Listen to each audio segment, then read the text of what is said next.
wanted to address this audience about today is something that I hold very near and dear to my heart. I have actually taught classes on this at Pierce College and at Tahoma High School and at Washington Women's Employment and Education. Has anyone heard of the WEED program? Okay.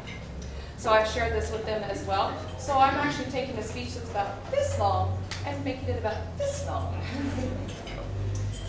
First thing I'd like to talk to you about today, though, is the economic statistics and what is happening and how it's influencing women, the effects on women. Because of the downturn in the economy, many women are actually seeing, we're actually seeing as a society higher rates of domestic violence. And the reason why we're seeing that is because stress is in the household. So domestic violence has gone up, and part of that reason is because we're actually seeing a drop in the number of divorces that are happening right now. And that's because of the financial burden of the divorce itself. So a lot of people are staying in marriages right now, and things are getting heated, and finances are tight. And so we're seeing a lot of women that are suffering through this, especially women who were already staying at home or have small children.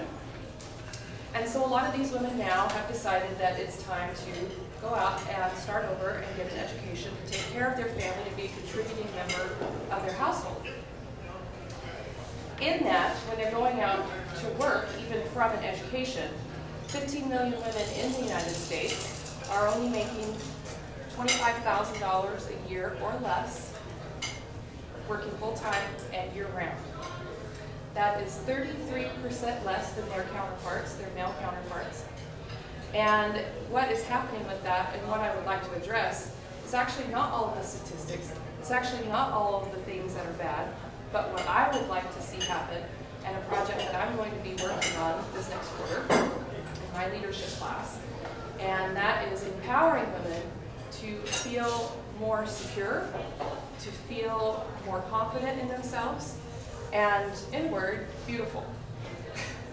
Dr. Phil did mention that I have gone through 2 programs at Lakewood Kiwanis College, one being cosmetology, and the other is aesthetic sciences. I'm actually finishing aesthetic sciences over the next 2 quarters because I'm taking medical aesthetics.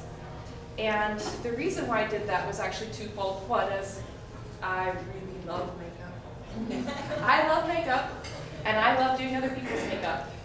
But also because I like to make people feel beautiful, be it man or woman. I love to make people feel comfortable and beautiful and confident. And so where I have decided to go with this is a Dress for Success program. And that's what I was teaching at the Pierce College Workforce class and at Tahoma High School. I actually worked with the program there called Project Graduation. Has anybody heard of Project Graduation? No.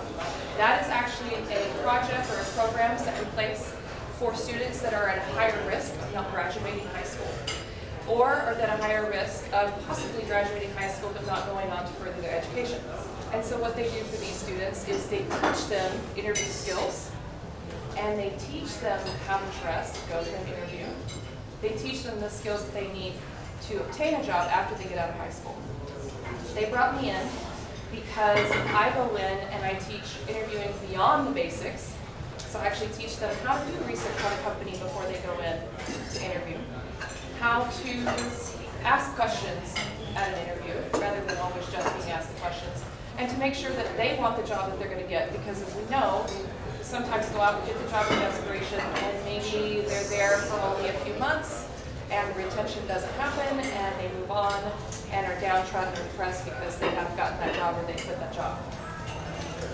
My main focus right now, over these next 3 months, the end of August, I'll be putting together a fashion show. And where I teach people how to dress for success is I teach them not only how to dress, basically what elements they need to have in their wardrobe, but where to shop for it, how to shop for it, and why to shop for the name brands that they're shopping for. So I talk a lot about Goodwill and Value Village and Ross and Marshalls and TJ Maxx. I have my own story to tell in that. I for lack of a better term, and I'm just going to say it because yes, I have a little rough edge too, I called it white trash disaster trailer park. That's where I lived for a little while, quite impoverished, and I decided it was time to pull myself up by the bootstraps and go out and find a job, and not only a job, but the one that I wanted. And that was, I worked in jewelry sales, fine jewelry. So I worked for Zales Jewelers for a number of years and moved on into management. In order to do that, though, I had to have the correct wardrobe for that. To even get the position, I had to have the correct wardrobe. So I said, okay, how do I go about doing this in a way that I can afford? Because obviously at that point, I didn't have much money. So I went to Value Village and I went to Goodwill, and I spent hours looking through racks and shelves. And at that time, had no idea really about a lot of brand names. I've always been into fashion, but at that point, I still didn't know a lot about brand names. But what I was finding is that the things that I felt were quality were tending to have the same tags on them. And after a while, after having a job, after making money and getting on my feet, I really started to get into fashion and started studying why it was I liked those things. Maybe the pants were fully lined, or the jacket was better tailored. It lasted longer. It didn't go out of style. I could wear it for years and not have to purchase that jacket again. So what I want to teach women is how to go to these shops, take their time, get the things that they need to have a simple business wardrobe, or a wardrobe that fits the industry that they're in, because not all industries have to wear a jacket and slacks. And then there are some industries where you must wear a skirt and a blazer every day.